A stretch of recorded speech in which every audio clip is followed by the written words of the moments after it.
कल जंतर मंतर में जो काफ़ी दिनों से पहले सोनू वांगचुक अनशन पर थे और पिछले कल वहाँ लाठीचार्ज हुआ, पूरे देश से जो काफ़ी युवा भी इकट्ठे हुए, काफ़ी आक्रोश था, इस्तीफा मांग रहे थे धर्मेंद्र प्रधान जी, शिक्षा मंत्री। ये तो ठीक है कि नीट का पेपर लीक जिसमें करोड़ों जो हमारे नौजवान हैं उनके साथ नाइंसाफ़ी हुई, और ये पेपर लीक कोई पहली बार नहीं हो रहा है। बीजेपी के कार्यकाल में अगर टोटल मिलाएं तो अभी आंकड़ा 100 पार करने वाला है। इसका मतलब ये है कि एक सुनियोजित तरीके से पेपर को लीक किया जा रहा है ताकि आम आदमी जो है, आम बच्चा जो है, इसका लाभ ना उठा सके पेपरों का, और जो लोग पैसे वाले हैं या जो सिफारशी लोग हैं वो पेपर लीक का फ़ायदा उठाकर जो है इन पोस्टों को जो है हड़पने की कोशिश है।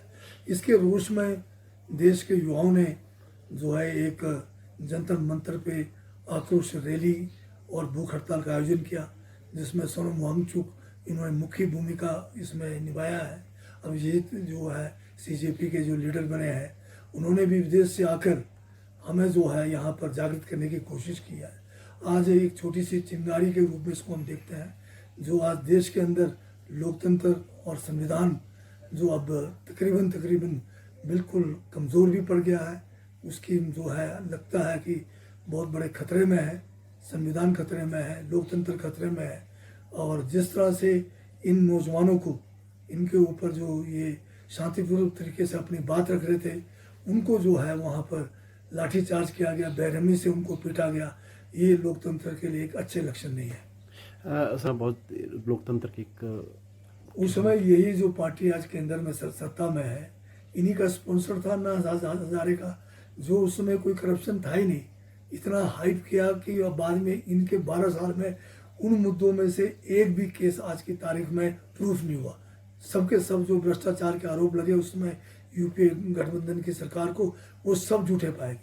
परंतु आज क्या कारण है कि वही लोग आज सत्ता में हैं, आज वही लोग जो है यहाँ पर इतना बड़ा पेपर लीक खुद मानते हैं, आज चंदा चोरी की बात खुद मानते हैं, आज वो एसआईटी गठन करते हैं परंतु डायलॉग के लिए तैयार नहीं होते। आज इसमें तो एसआईटी का गठन भी नहीं हुआ है। ये जो पेपर लीक के मामले में क्या कारण है कि देश के प्रधानमंत्री एक शब्द नहीं बोलते, अपने मंत्री के खिलाफ कुछ नहीं बोल पाते हैं, बार बार जो है उन्हीं को रखा जाता है। तो पूरी गवर्नमेंट को जो है इन्हीं कारणों के कारण जो है 700 किसानों की मृत्यु हुई, 20 से ज़्यादा अभी नीट पेपर के कारण बच्चों की जानें चली गई। तो ये जो है संवेदनशील नहीं है, ये केवल सत्ता में रहने का जुगाड़ करते हैं। उसके लिए इन्हें जो मर्जी करना पड़े, चाहे वोट चोरी से करना पड़े, चाहे ईवीएम से करना पड़े, चाहे ईडी और सीबीआई से करना पड़े, इनका काम सत्ता में बन के रहना है। इनको देश की जो है विकास से, नौजवानों की रोजगार से या किसानों के जो है किसी भी समस्या के समाधान से लेना देना नहीं। इसमें बोला जा रहा कि विदेशी फंडिंग है, विदेशी हाथ है जो। अरे इनके कहने को आप मानोगे, किस चीज़ का विदेशी फंडिंग है? तो ईडी क्या कर रही है, सीबीआई क्या कर रही है? आप जिनके ऊपर कोई भी मतलब ईडी और सीबीआई का केस नहीं बनता, उनको 2-2 साल अंदर रखते हैं। फिर ये तो निकम्मी सरकार है जो विदेश से फंड आने दे रहे हैं। यहाँ पर ईडी तो इसीलिए बनाया हुआ, कहाँ है, क्यों प्रूफ नहीं हो रहा? आपकी अगर फंडिंग की बात करें, आपने जो पैसा इकट्ठा किया प्रधानमंत्री कोष के नाम से, आप वो कहते हैं प्राइवेट फंड है, आप उसका हिसाब किताब ही नहीं मांग सकते। आप आरटीआई के दायरे से बाहर कर दिया सारा का सारा। तो बताइए ये क्या इलेक्ट्रॉल बॉन्ड बना दिया आपने? ये अभी जो रेड अलर्ट का ज़्यादा असर हुआ नहीं है, तो फिर भी आज के दिन जो है अगर आप पिछले 2 दिन की बात करें तो 60-70 सड़कें बंद थी, पर आज से जो 145 सड़कें जो है बाधित है। अब डीटीआर 70-80 थे पिछले कल तक, आज बढ़ के 508 हो गए। और पेयजल योजनाएं तकरीबन सारी ठीक थी, आज के तारीख में 43 पेयजल योजनाएं प्रभावित हुई है। तो उसके अलावा फ्लैश फ्लड्स भी आए कई जिलों में जिसमें लाहौर में, किन्नौर में, शिमला डिस्ट्रिक्ट में, और भी चंबा में, सिरमौर में, यहाँ भी शिमला जो है कई जगह पे जो है फ्लैश फ्लड्स की सूचनाएं हैं, जहाँ पर छोटे पुल भी बह गए हैं और कुछ जगह पे लोगों के जो है कृषि योग्य भूमि भी प्रभावित हुई है।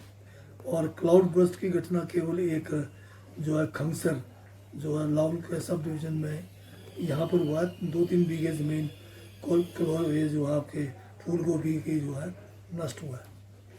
क्या तैयारी अब यहाँ पूरे आदेश दे दी गई डिप्टी कमिश्नर को? ये तो जैसे मानसून सीजन से पहले ही मीटिंग के दौर हो गई है बहुत सारे, स्टेट लेवल पे, डिस्ट्रिक्ट लेवल पे, सब डिवीजन लेवल पे, और सभी विभाग जो है सतर्क है।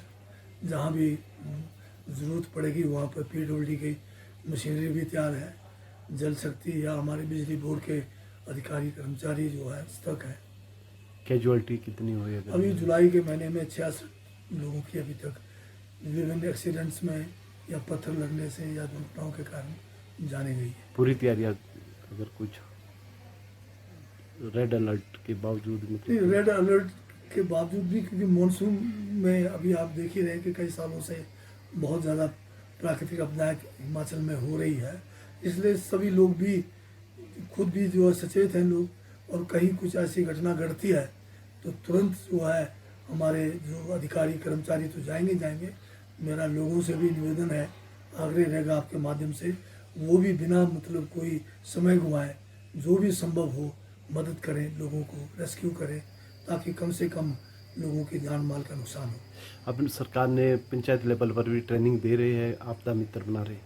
आप पंचायत लेवल पर भी आपदा मित्र बनाने की योजना शुरू की गई है। बहुत सारे पंचायतों में हमने किट्स भी बांट दिए हैं, आपदा मित्र भी बनाए हैं, और एक आगे आने वाले समय में हर पंचायत घर में हम जो है एक मिनिमम जो आपदा के समय रेस्क्यू के लिए जो इक्विपमेंट चाहिए, जिसमें स्ट्रेचर्स होंगे, फर्स्ट एड के बॉक्स हैं, लाइट्स का प्रावधान है या रोप्स हैं, ये सारी व्यवस्था हम रखेंगे।